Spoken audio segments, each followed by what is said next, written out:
Nothing screams holiday more to me than watching a play about a rich, privileged prince trying to figure out who murdered his father and seeing his mother marry his uncle oh so quickly, and talking about life and death and the differences between the two, and whether he should take his own life or stay living.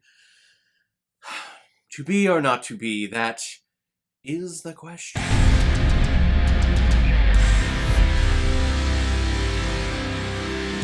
In the bleak midwinter, or as it's known here in the United States of America, A Midwinter's Tale, released in 1995 and is directed by Kenneth Branagh, who's also directed such films like Henry V, Much Ado About Nothing, Hamlet, Mia on the Orient Express, Cinderella, and Thor. Your Thor? Well, it hurts. And this film is starring Richard Briers, Hedda Charnley, Joan Collins, Nicholas Farrell, Mark Hadfield, Gerard Horan, Celia Imrie, Michael Maloney, and Julia Swala. And a big shout out goes to Mr. and Mrs. Rusted Beetle. This was a PayPal recommendation that they made to me.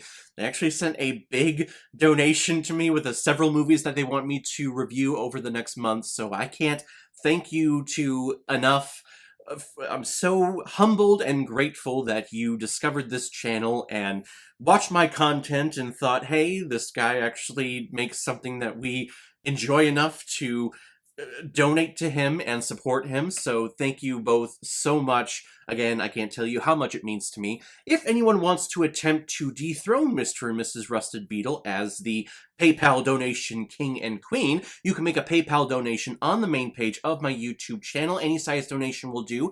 If you have a movie recommendation, you can attach it to your donation, and if I have access to it, I will watch it and review it and publish it as quickly as I possibly can, bypass the whole random generator system that I have for all of my movies and all the recommendations that I have gotten from all of my subscribers. Joe Harper is a depressed and down-on-his-luck actor who is looking for that next spark of creativity. So he convinces his agent to lend him a little bit of money so that he can put on an experimental production of Hamlet in his hometown of Hope, Derbyshire during the holiday of Christmas. So Joe holds auditions and finds a ragtag bunch of actors who are willing to work for next to nothing, and a technical director by the name of Fadge. Sorry, did you say Vadge? No, Fadge, darling. You need to put a little bit of the F in it. Oh, that won't be a problem. And as several days of rehearsal goes by, Joe Harper is beginning to think that this creative endeavor has been a big, big, big mistake. And I have been in that situation many times as an actor, as a crew member, as a director,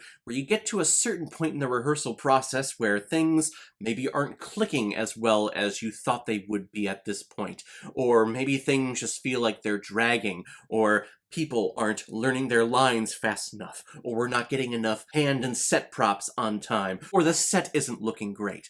I've been in this situation where I've thought, okay, signing up for this play may be one of the biggest mistakes I've ever made in my life. Which makes the character of Joe Harper, and really all of these characters in this ensemble piece, so relatable. I grew up in the theater. I have my master's degree in theater with a focus on performance. So all of these characters in the film and all the characters that are in the play in the film, I've been that person. But I will say, with my experience in the theater, most of the time, there's some magic that happens where something just clicks for everyone at a certain point in the rehearsal process. And you can tell and you can see when it happens for each person. Just all of a sudden, something feels so natural about the part that you're playing, or something that's erected on set, or a prop that is handed to you, the lights that are being projected. All of a sudden, there's a sense of accomplishment and a sense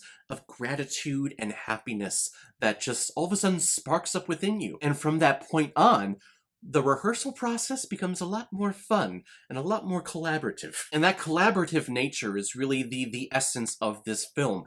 It's an ensemble piece. And I'm certain that's why Mr. and Mrs. Rusted Beetle recommended it for me, because they are big on ensemble films. I also think they know my love for theater, and when they sent over the movie Noises Off that I had never seen before, I'm sure they were just thinking, hey, it's the holiday season, and here's this film, I'm sure Caleb's gonna love it, and guess what? I did. If any of you are curious how the rehearsal process goes, this film does an excellent job of just plucking the rehearsal process from any type of production and putting it on screen. This rehearsal process maybe exaggerated in some aspects, is pretty universal. Here you get a little bit more comedy when it comes to it. You have a lot of people dressed up in, I would say, like Monty Python-esque drag. You have actors who are playing multiple characters in the play, so they are trying to differentiate each character by attempting to do multiple accents that maybe they shouldn't do. Yes, I'm sorry, okay, what are you doing? This character, he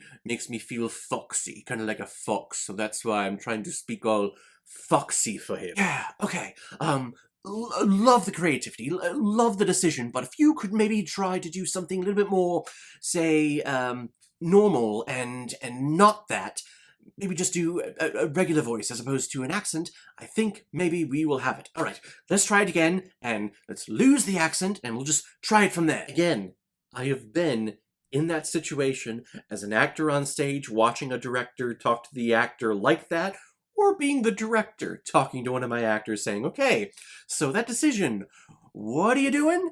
Cool. All right. Love the enthusiasm and love the attempt. Let's run it again and let's, not do that. If any of you have a theater experience behind the scenes during a production, it's fascinating watching the director go from actor to actor and designer to designer, just anyone, and see all the different hats that he has to put on in order to communicate with each person, because not everyone deals with criticism and collaboration the same way as other people. And that, of course, is one of the fun and very frustrating thing about the theater experience. Like I said, this film is completely relatable for me. It does a fantastic job of just showing that rehearsal process really for any type of show and putting it here on screen. Yes, it's dialed up to 11 in some cases and with some people, but for the most part, the essence of the frustration and the breakthroughs and the dilemmas that the show runs into is really what every rehearsal and creative process for a theatrical production goes through. And this film moves along fast. At certain points I'm thinking, hey, I think my editing style for my movie reviews is actually very similar to the editing style of this film. A lot of things are just kind of cut and paste. There's no like long transitions between locations to locations and scenes to scenes. Sometimes it's just complete cut and we're into the next thing, and the energy remains so high for so long, but it's able to keep that energy going and be able to keep those funny comedic moments going. It doesn't become annoying at all. Right? My editing style doesn't become annoying. Like this film, it doesn't become annoying at all. Right? I'm not annoying. Right? Right, guys?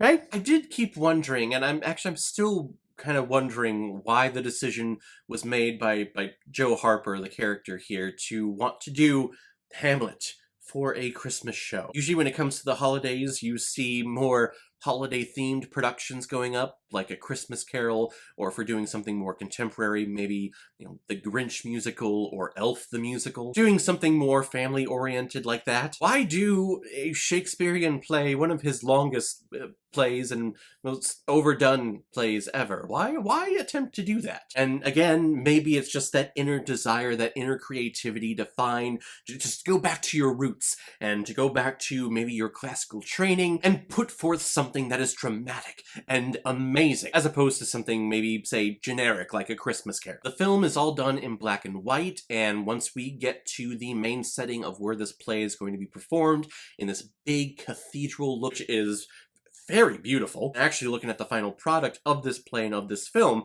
it's actually a perfect setting for a play like Hamlet. I admire the sound designers of this film because shooting in a big, open, echoey building like that, it is not easy, and yes, they play into the echoiness of the setting and of the situation, but for the most part, I think they do a very commendable job. I'm definitely recommending this film. It was, again, fast-paced, it's hilarious, all of these situations that happened during the rehearsal process, it was such a joy for me to watch, kind of as just an outside spectator and not having to worry about anything, just kind of sitting back and looking at it. I absolutely loved. And even if you're not into theater or if you've never been a part of a theatrical production, yes, maybe some things will go over your head, maybe some inside jokes, but for the most part, I think everyone is gonna relate very easily to these characters and the situation. And we also have some very heartfelt moments in here too. I don't want to spoil what happens, but when they did happen, I found myself caring and kind of screaming at the screen to no,